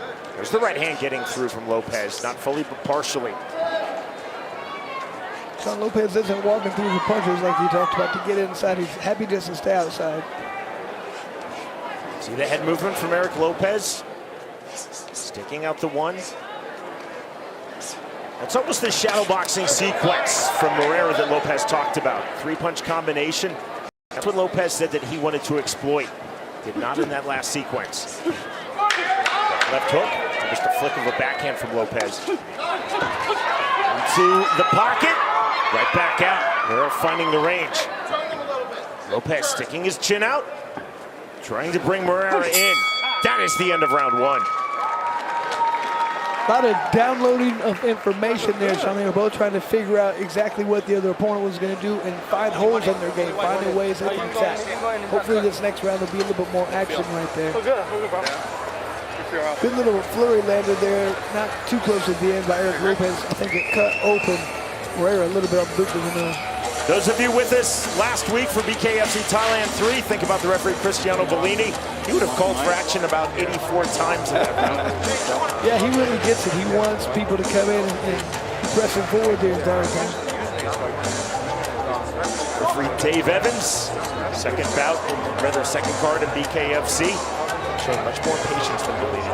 Lopez looks like one on all 3 judges tonight. He talked about that, Moreira, he just kind of threw some combinations right there that really didn't look like they had much of a chance of doing anything, landed at all, or if they did, it wouldn't have been much. That shadow boxing kind of mentality he's been in. He's going to have to get out of that if he was going to want to try and win this fight. So here's the one little kind of good right hand landed by Eric Lopez right there. Best punch of the round. Referee Dave Evans starts round number 2. Pawing jab again from Eric Lopez. We saw from him throughout much of round number 1. The time he did the best is when he pushed off that back foot and came inside behind the jab and landed that right hand. Let's see him do more of that. Bit more pressure from Manny Moreira to start round number 2.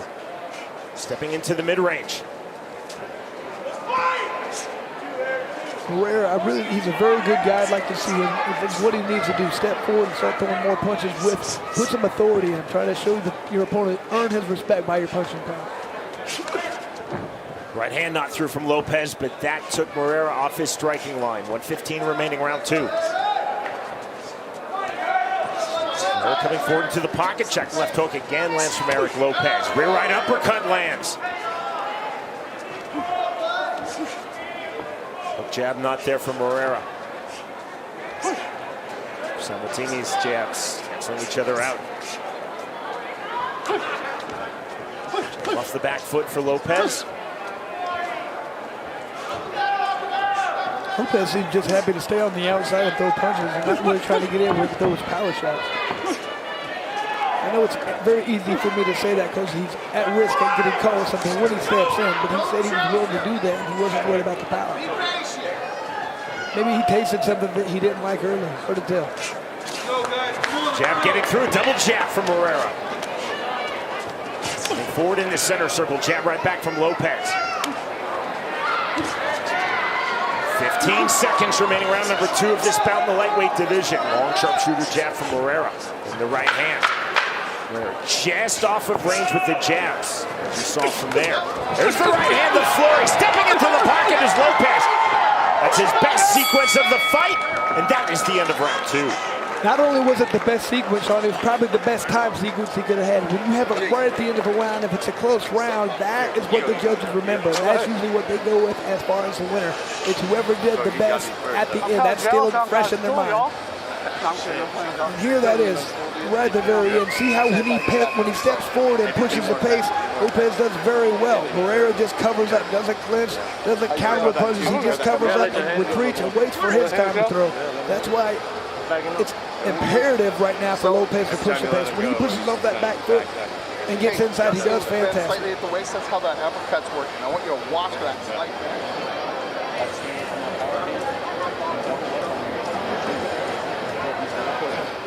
But he's also trying to get a chase him. Listen, if he starts going straight back, don't ignite a fire in Lopez to make him think, hey, when I do push off and when I do push the pace, I win. That can make Moreira kind of step it up as well, so we can have very interesting fight if these guys both see and understand what they have to do to win. Knuckle up. Round number 3 underway. Back to the jab goes Eric Lopez. Real-time scoring. Whether it's 10-9 across the board round for Eric Lopez, he's up 2018, 2 rounds to none. And that's a good job right there from where he's got a nice long jab. He's got to step in and throw the jab. He's got to utilize that length. It doesn't work. It's only an advantage if you utilize it. He hasn't been utilizing it so far. Stepping jab from Moreira didn't fully land. He should constantly be throwing that jab, popping it out there, making his opponent not feel comfortable, not feel in the right range. There it is. Continue to do that. Chris, you made such a great point. Reach advantage is only an advantage if you actually use it. We call it the reach advantage, but it doesn't have to be. And there's a good job by Eric Lopez right now. Get on the inside. Look what happens. Nothing but positive things happen when he pushes in. Lopez did that. Closing stages of round 2 had a good sequence. Good sequence there into the pocket for Eric Lopez. 55 seconds remaining round 3. And once again, this is where Moreira needs to be popping the jab the entire time, looking for the right time to throw that 2 right down the pipe. That last left hand turned the head of Moreira. That right hand, Moreira threw naked, turned the hand of Lopez. There's a couple times he's starting to throw that right hand without just that naked right. It's actually landing. Again, Manny Moreira in our fighter meeting said, naked right hands will be my key punch in this fight. He's just not throwing a lot of them. He's thrown 3 this round, but he hadn't thrown any before that I win. Lopez again coming forward. Lopez again, you see by design, putting his chin out. He's not disrespecting his friend Manny Moreira. He's trying to get Moreira to engage. Let's see if Lopez decides to throw another flurry right now. Push off his back foot, looks like he's starting to put a little bit more pressure. There he goes. Lopez again to the inside. Big shots, counter left hand from Moreira. Jab before the belt. That is the end of round 3. And that is a very good strategic job being done by Eric Lopez. He made a 1 flurry in the beginning, waited for the 10-second bell, and then he threw another one. That is usually what the judges do. If I'm his corner, that's exactly how I'm telling him. If you're in a tough fight right now, wait till the right time, explode in there. What do I throw over then? Steal the round. Of course, I would like to see him do that more often. He doesn't have to wait till the end of the round. If you're in Moreira's corner, you want to tell him you got to start popping that jab a lot more, making your opponent uncomfortable, making him not be able to decide when to come forward, because if he steps forward the wrong time, he's going to get hit. Another round once again for Lopez, who's up 3-0. It's going to take a knockdown or a knockout right now for Moreira to come back.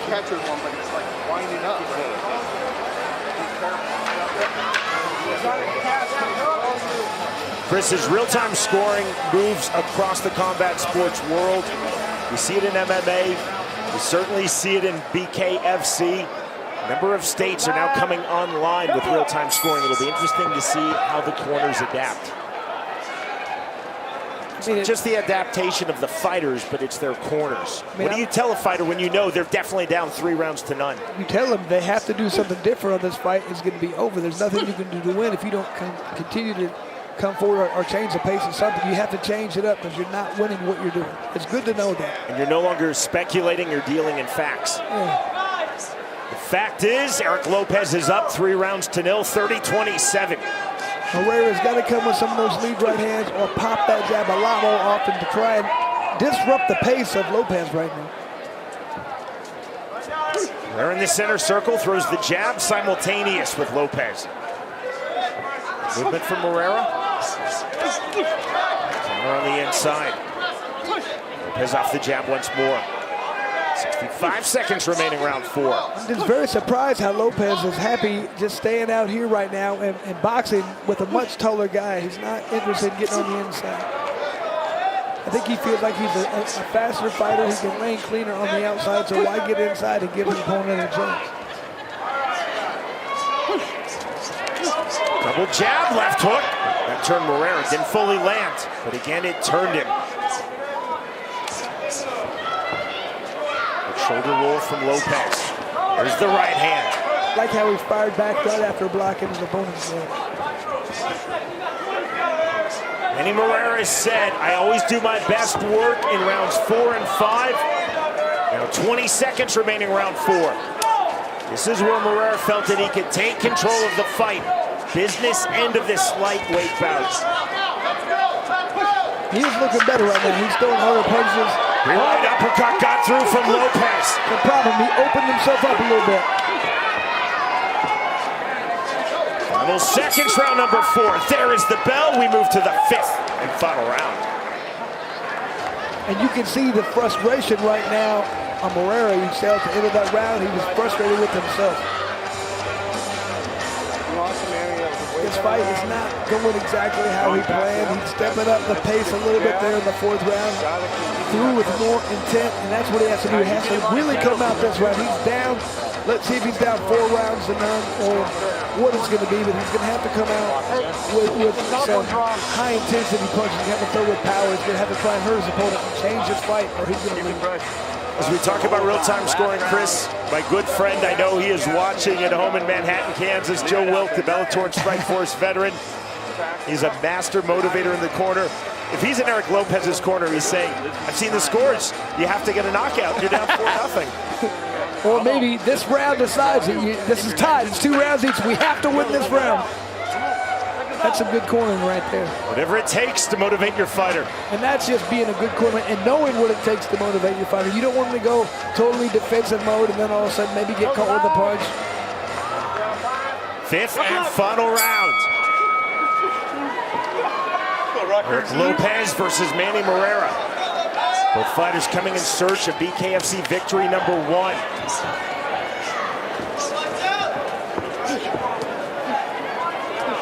So across the board right now for Eric Lopez, 40-36. And a lot of this, in my opinion, has just been Lopez's ability to capitalize at the right time, throwing flurries at the end of the round, stealing rounds that are close. Double jab from Eric Lopez. Jab right back from Moreira. Naked right hand. Landed from Moreira. But again, he told us that is his key punch. He's just not thrown a lot of them. When he has thrown them, he's landed. There's the left hook. Landed, threw some in the 3rd round. I don't think he threw one the entire 4th round. Lopez with 1 minute remaining, 5th and final round, pulling this fight back into the center circle, continuing to move his head, continuing to roll his shoulders, looking very slick. Hook jab lands again. That was a very good head movement from Lopez right there, and then fired back at the right time as well. Right hand from Eric Lopez. We're definitely trying to turn up the temperature here in the 5th and final round, but takes that overhand right. We're off the double jab, neither landing. Really good head movement for Eric Lopez. Good right hand from Lopez. Like right there, he avoided the punch and came back with his own punch right after. That's beautiful boxing right there. Lopez, you can see his confidence has grown measurably as this fight has progressed. Again coming forward. Overhand right, counter right hand from Lopez. That sends Manny Moreira back. Overhand right. Flurry again to the inside from Eric Lopez. Right hand, counter right hand from Moreira. That is the end of the fight. Good show of respect right there, both guys. Great individuals right there.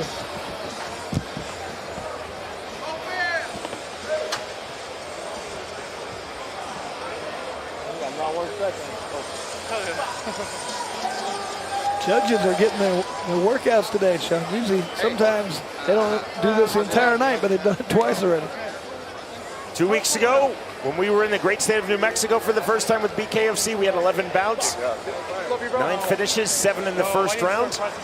2 fights thus far, no finishes. We expect that theme to change as BKFC 29 progresses. Very unusual if you're new to Bare Knuckle Fighting Championship to have back-to-back fights go the distance.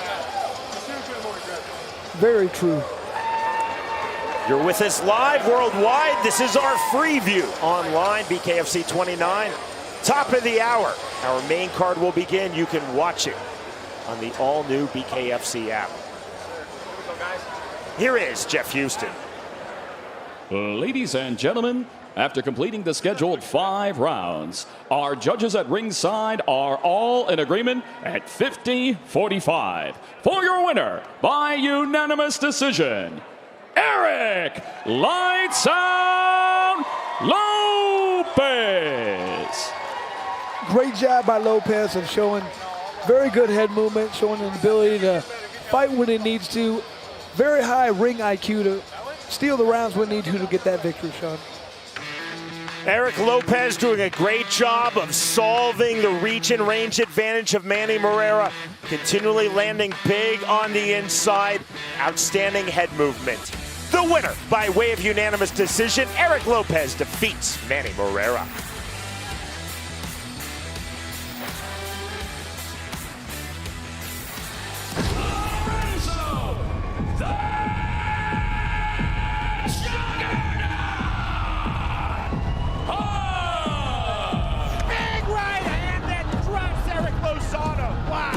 When I touch him, he will see that I'm the champ for a reason. It's not a mistake. Quinton, the hero, Henry. I want Lorenzo Hunt, whether it's for a title or not. I'm tired of him running his mouth. Down goes Joe Riggs. No controversy there. It's just a matter of time before he catches a little alpha and omega. I'm taking this show. To the cruiserweight division we go. The numbers presented by Crescent Tools. Leo Berser versus Brian Maxwell. Not much of a difference here. Inch and a half reach for Maxwell. That's not very significant when it gets to this weight class. It's going to be who's going to land there. Hard punches first. I think it's going to be the winner of this fight, Jump.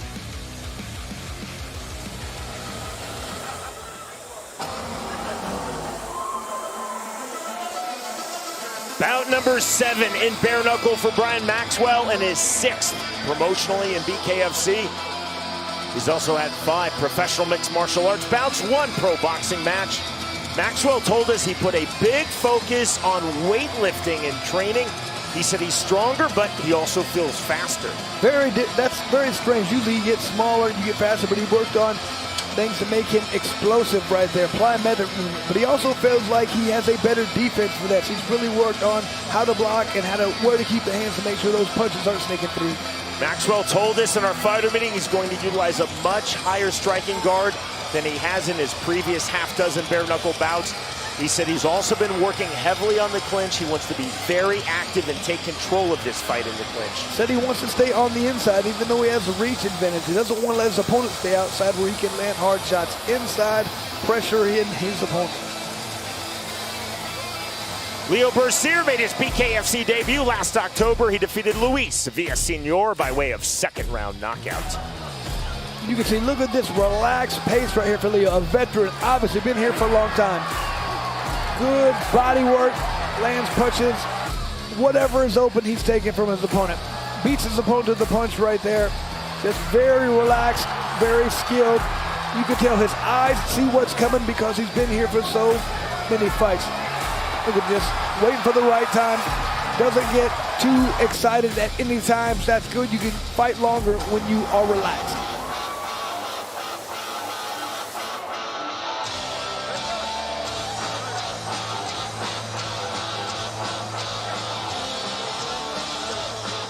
Bout number 3 in bare knuckle fighting championship for Leo Berser. And you hear the big ovation. We're in his home city, Great Falls, Montana. Berser has had a really accomplished pro combat sports career. 31 professional MMA bouts. He was a cast member season 17 of The Ultimate Fighter. he's had an additional 29 professional boxing bouts. Wants to utilize what he calls effective aggression right here, pressuring his opponent, moving forward. Doesn't want to be a counter puncher this time. He said he wants to work on getting off first. Berser in our fighter meeting also said, I'm not going to try to outpoint Brian Maxwell. I feel that landing heavy punches are my key to victory. I feel I can knock him out. I feel I can break his will with my power shots. That was what I was saying. He feels like his opponent mentally breaks and he wants to be the guy to do it. To get us started, Jeff Houston. Ladies and gentlemen, we are set for the next fight of the night, scheduled for 5 2-minute rounds in the Cruiserweight division, presented to you by Crescent Tools. Introducing to you first, fighting out of the red corner. Tonight he wears black and red. He stands an even 6 feet tall. His official weight, 203.1 pounds. He himself is a bare knuckle veteran of 6 fights. Fighting out of Roanoke, Virginia, here is the BKFC veteran, Brian, Mr. Red Rims Maxwell. And across the ring, his opponent, fighting out the blue corner. Tonight he wears black. He stands 5 feet 11 inches tall. His official weight, 204.5 pounds. He holds a bare knuckle record of 1 victory opposite a single defeat. Fighting out of Great Falls, Montana, here is Leo Berser. And our referee in charge of the action, Big Dan Mergliata. Brian Maxwell said, I respect the punching power and the counter punching of Leo Berser.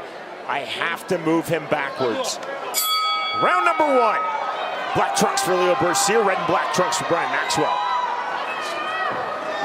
You can see already Berser trying to do what he said. He wants to get off first this time, not waiting to counter. There's a counter right-handed. Big shots for Brian Maxwell. Counter on the right hand, and down goes Maxwell. Maxwell landed a good punch there, but when he did, he opened himself up. He kept throwing hard punches, got knocked down. There's just that difference in power right there that Leo Berser has. We'll see now how hard Berser goes for the finish. He told us he would go very hard. 125 remaining round 1. Big right hands. Maxwell countering with big shots, and that's knockdown number 2. I mean, every time Maxwell lands a good punch, he's not being defensive minded. He's just straight offensive minded. That's very good if you land and you hurt your opponent, but when you don't, you're open for the counter. No 3 knockdown rule under this BKFC rule set, but Dan Mergliata is taking a really close look right now. Maxwell has landed big shots, but he's taking big shots. Knockdown number 3 on the right hand from Leo Berser. 6, 7.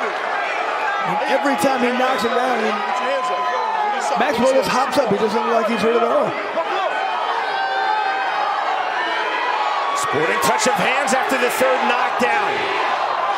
Chant of Leo from this Great Falls crowd into the clinch. Big body shots from Maxwell. Maxwell said he wanted to take this fight to the clinch. He felt he could take control, but it's Berser landing with the left hand. Maxwell rights to the body, now a right to the head. Active clinch, that's why we continue from Mergliata. Now this separation from the 2 fighters. 15 seconds remaining round number 1. Another big right hand.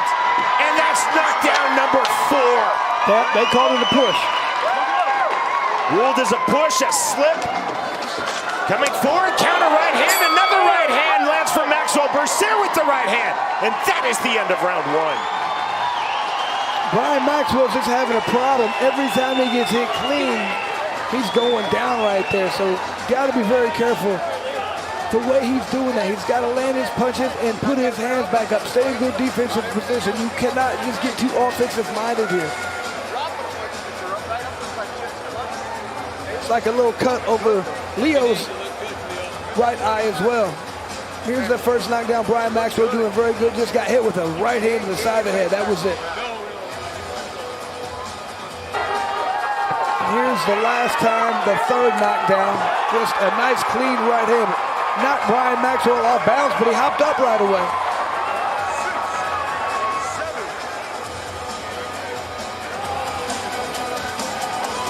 The judges on point, 10-6.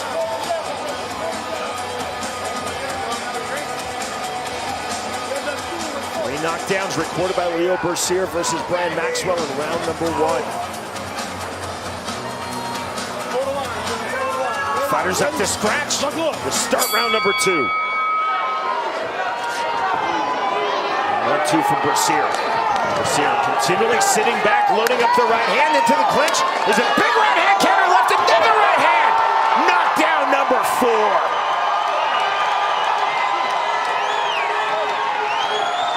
I mean, once again, whenever Maxwell gets hit clean, he's going down. Bouncing the step of Maxwell, resetting in the center circle.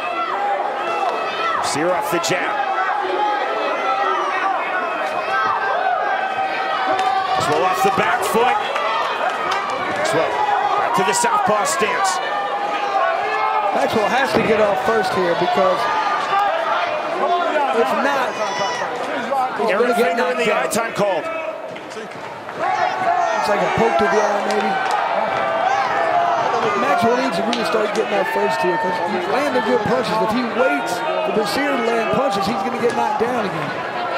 Berser now has up to 5 minutes to recover. Sure? Yeah. Berser takes about 20 seconds. Ruled is accidental. There's the sporting touch of hands. Time in. And there's Maxwell doing what he should, getting off first. Berser can't. He has to get off first, just like he talked about. He wants to get off first. Counter left hook lands from Maxwell on the inside. Maxwell back to the clinch. Short right hand from Maxwell, the separation, left hand, a huge left hand for Berser. And that is the 5th knockdown of this fight. And that is it. Dan Miragliotta breaks off his count. Win number 2 in BKFC for Leo Berser. Maxwell not happy, but he got knocked down too many times. You don't want to let a guy continue to just be too tough for their own good. When they're getting knocked down, there's a reason for it. You have to stop it. Second round has been knocked down 5 times.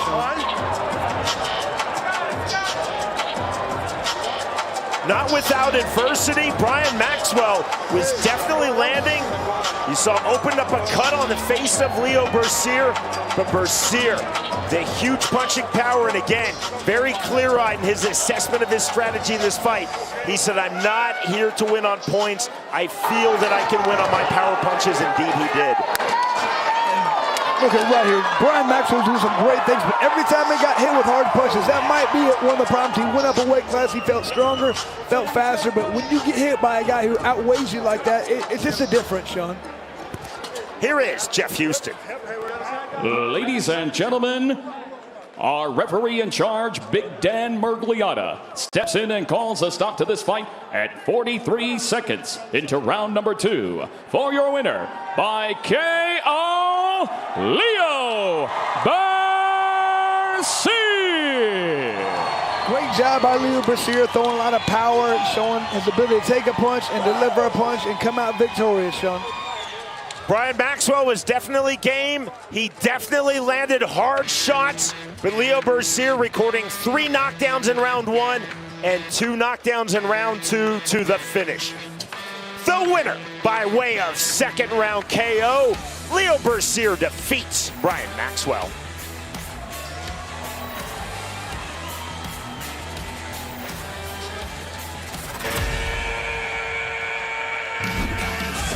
Welcome to the new BKFC app. Watch every live Bare Knuckle Fighting Championship pay-per-view event for only $4.99 per month. Enjoy our all-new library of content, including unlimited access to the full library of BKFC pay-per-views, behind-the-scenes access, exclusive BKFC original series, and additional live Bare Knuckle fights from around the globe. You can access it anywhere you want, anytime you want, instantly on most streaming devices. It's all available right now on the new BKFC app, all here for only $4.99 a month. Knuckle up with the new BKFC app, still only $4.99 a month.